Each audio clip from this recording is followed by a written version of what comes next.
कहते हैं जब शिव मौन हो जाते हैं तो सिर्फ हिमालय नहीं, पूरा ब्रह्मांड सांस रोक लेता है। लेकिन क्या आपने कभी सोचा है महादेव ने ऐसा कौन सा दर्द सहा जिसके बाद उन्होंने संसार से मुंह मोड़ लिया? माता सती के आत्मदाह के बाद शिव का हृदय शोक में डूब गया। वो सृष्टि के स्वामी थे, पर उस क्षण वो सिर्फ एक विरही पति थे। उन्होंने सती के शरीर को उठाया और तांडव करने लगे। धरती कांप उठी, देवता भयभीत हो गए। तब विष्णु ने सुदर्शन चक्र से सती के अंगों को अलग किया। शिव मौन हो गए, उन्होंने सब छोड़ दिया। देव, दानव, संसार, नियम। वो हिमालय की ओर चले गए, गहन तपस्या में लीन हो गए। हजारों वर्षों तक शिव ने नेत्र नहीं खोले, ना वाणी, ना क्रोध, ना करुणा, सिर्फ मौन। देवता चिंतित थे, यदि शिव सदा ऐसे ही रहे तो सृष्टि का संतुलन बिगड़ जाएगा। उधर दैत्य तारकासुर अजय होता जा रहा था। उसे वरदान था, सिर्फ शिव पुत्र ही उसे मार सकता है, पर शिव तो तप में लीन थे। उसी समय हिमालय राज के घर एक कन्या ने जन्म लिया, पार्वती। बचपन से ही उनके हृदय में शिव के प्रति अटूट प्रेम था। नारद मुनि ने भविष्यवाणी की, तुम्हारा विवाह शिव से होगा। पार्वती मुस्कुराई, पर उन्हें नहीं पता था ये मार्ग आसान नहीं होगा। एक दिन पार्वती ने हिमालय की चोटी पर ध्यानमग्न शिव को देखा।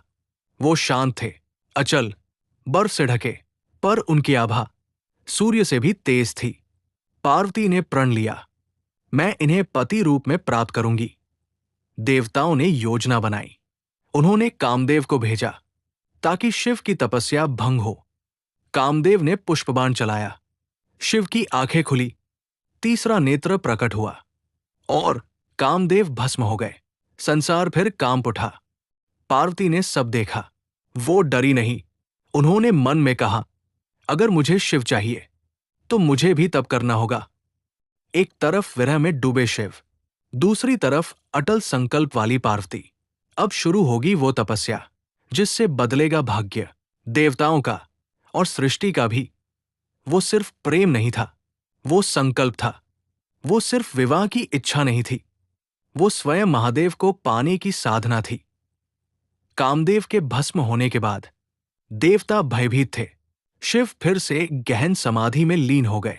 उनका चेहरा शांत था, पर भीतर विरह की ज्वाला अब भी धधक रही थी। उधर पार्वती ने सब देखा।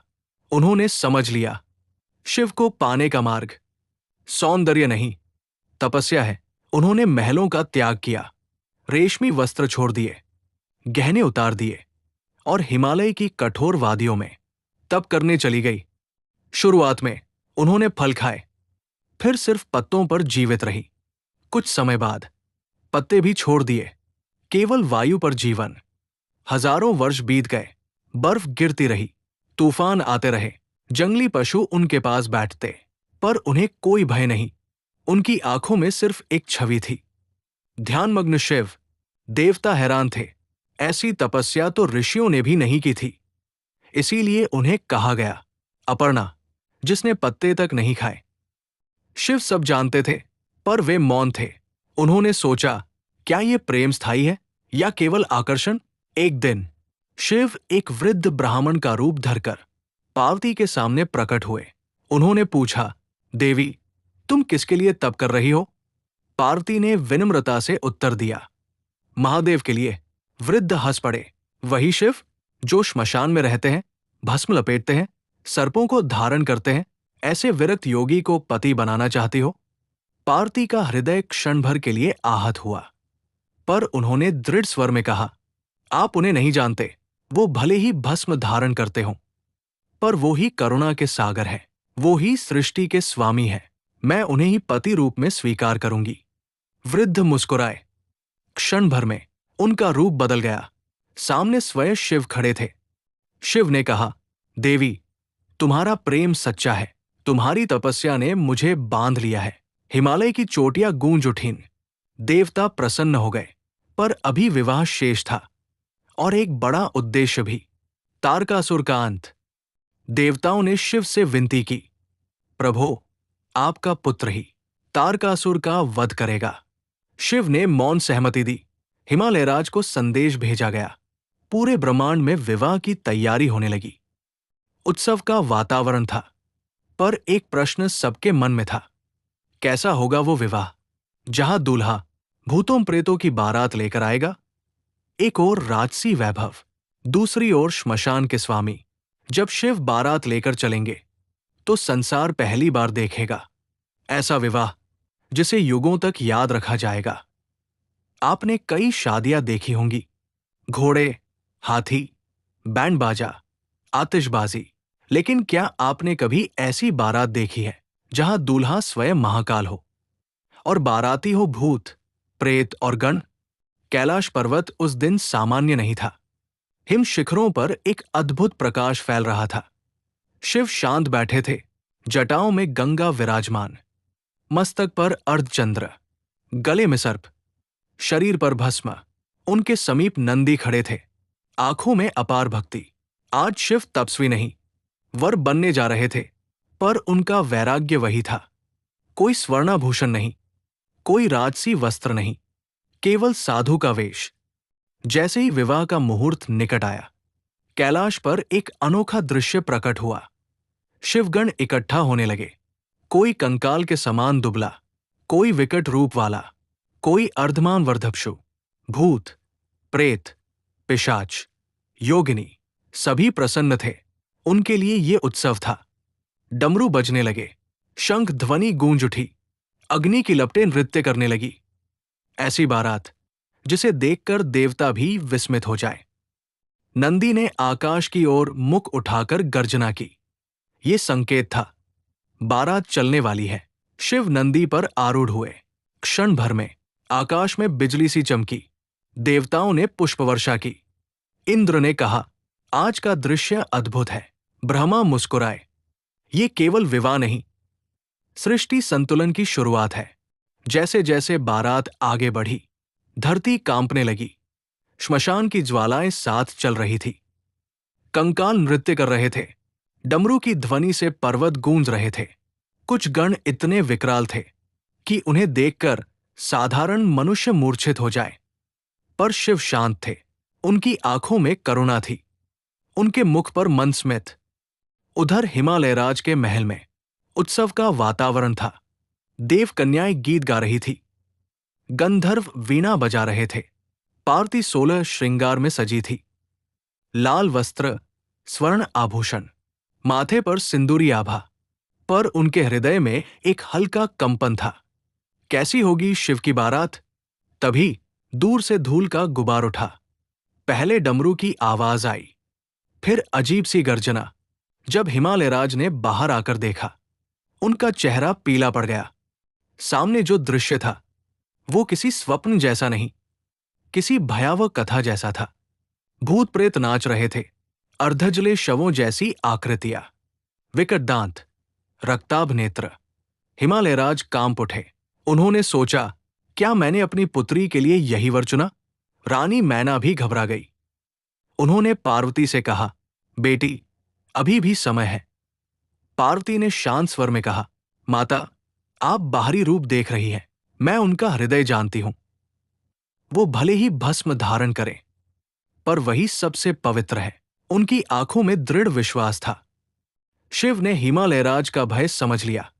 क्षण भर में उनका स्वरूप बदल गया। भस्म के स्थान पर दिव्य आभूषण, जटाओं से दिव्य प्रकाश। सर्प शांत हो गए, वो स्वयं सुंदरतम रूप में प्रकट हुए। देवता स्तब्ध रह गए। हिमालयराज ने हाथ जोड़ दिए, प्रभो, मुझे क्षमा करें। मंडप सजा, अग्नि प्रज्वलित हुई। ऋषि मुनि वेद मंत्र पढ़ने लगे। शिव और पार्वती आमने सामने बैठे। जब वरमाला का क्षण आया, पूरा ब्रह्मांड मौन हो गया। पार्वती ने शिव की ओर देखा। उनकी आंखों में तपस्या के वर्षों की झलक थी। शिव ने उन्हें स्वीकार किया। अग्नि के समक्ष 7 फेरे हुए। हर फेरे के साथ एक नया संकल्प। धर्म, अर्थ, काम, मोक्ष, सृष्टि के 2 तत्व एक हो गए। देवताओं ने पुष्पवर्षा की। आकाश में प्रकाश फैल गया। गंधर्व गाने लगे, अप्सराएं नृत्य करने लगी। आज केवल विवाह नहीं हुआ था, शक्ति और शिव का मिलन हुआ था। जब विवाह पूर्ण हुआ तभी आकाश से एक आकाशवाणी हुई, अब समय निकट है, तारकासुर के अंत का। देवताओं के चेहरे गंभीर हो गए। शिव ने पार्वती की ओर देखा। उनकी आंखों में अब केवल प्रेम नहीं, एक दिव्य उद्देश्य था। आज शिव और शक्ति एक हुए हैं, पर यह केवल प्रेम की कथा नहीं, ये उस युद्ध की प्रस्तावना है जो अधर्म का अंत करेगा। उस रात आकाश सिर्फ अंधेरा नहीं था, वो आने वाले प्रलय की चेतावनी था। कैलाश पर्वत पर अचानक हवाएं असामान्य होने लगी। न कोई ऋतु परिवर्तन था, न कोई देव उत्सव, फिर भी प्रकृति का हर कण कांप रहा था। देवताओं के लोक में अशांति फैल चुकी थी। स्वर्ग के द्वारों पर पहरा बढ़ा दिया गया। ऋषियों की तपस्या भंग होने लगी। पृथ्वी पर पशु असामान्य व्यवहार करने लगे। कुछ बहुत भयानक होने वाला था। पाताल की गहराइयों में एक दैत्य शक्ति जाग उठी थी। वो कोई साधारण असुर नहीं था। वह क्रोध, ईर्ष्या और अहंकार की संचित ऊर्जा से बना हुआ था। उसका नाम था अंधकारासुर। वो बोला, जब तक शिव समाधि में है, मैं इस सृष्टि पर अधिकार कर लूंगा। उसकी हंसी से धरती फटने लगी। उसके कदमों से पर्वत हिलने लगे। माता पार्वती ने ध्यान से आंखें खोली। उनका हृदय अशांत हो उठा। स्वामी, उन्होंने धीरे से कहा, सृष्टि संकट में है। भगवान शिव समाधि में थे, उनका शरीर स्थिर, पर उनके चारों ओर की ऊर्जा अचानक बदलने लगी। आकाश में बिजली चमकी, नंदी गर्जना करने लगे, गण बेचैन हो उठे। माता पार्वती ने ध्यान से आंखें खोली। उनका हृदय अशांत हो उठा। स्वामी, उन्होंने धीरे से कहा, सृष्टि संकट में है। भगवान शिव समाधि में थे, उनका शरीर स्थिर, पर उनके चारों ओर की ऊर्जा अचानक बदलने लगी। आकाश में बिजली चमकी, नंदी गर्जना करने लगे, गण बेचैन हो उठे। अचानक शिव की आंखें खुली। वो सामान्य दृष्टि नहीं थी, उनमें ब्रह्मांड का क्रोध जल रहा था। उनकी जटाओं से अग्नि निकलने लगी। गले का सर्प फुफकारने लगा। डमरू अपने आप बज उठा। जब अधर्म सीमा पार करता है, तब तांडव अवश्य होता है। उनकी आवाज से तीनों लोग कांप उठे। अंधकारासुर ने कैलाश की ओर प्रहार किया। उसके साथ हजारों दैत्य प्रकट हो गए। देवता भयभीत हो उठे। शिव ने त्रिशूल उठाया। एक ही प्रहार में आकाश दो भागों में बंट गया। अंधकारासुर हंसा, महादेव, आज आपकी करुणा आपको कमजोर बना देगी। शिव शांत रहे। फिर तांडव शुरू हुआ। हर कदम पर पृथ्वी फट रही थी। हर प्रहार पर बिजली गिर रही थी। गणों ने युद्ध छेड़ दिया। देवता भी सहायता को आए। माता पार्वती का हृदय व्याकुल था। उन्होंने देखा, ये युद्ध केवल बाहरी नहीं था। अंधकारासुर की शक्ति लोगों के भीतर के भय से बढ़ रही थी। माता ने अपनी आंखें बंद की। उनका स्वर गंभीर हुआ, यदि ये अंधकार भीतर से जन्मा है, तो प्रकाश भी भीतर से ही जागेगा। अचानक उनका रूप बदलने लगा। उनकी आंखों में दिव्य ज्वाला प्रकट हुई। वो केवल पार्वती नहीं रही, वो शक्ति बन गई। उनकी ऊर्जा से आकाश प्रकाशित हो उठा। अंधकारासुर और शिव आमने सामने थे। असुर बोला, तुम मुझे मार सकते हो, पर अंधकार कभी खत्म नहीं होगा। शिव मुस्कुराए, अंधकार को समाप्त नहीं किया जाता, उसे प्रकाश से विलीन किया जाता है।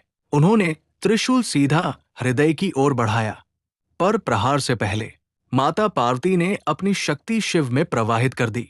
अब वो केवल शिव नहीं थे, वो अर्धनारीश्वर ऊर्जा से पूर्ण थे।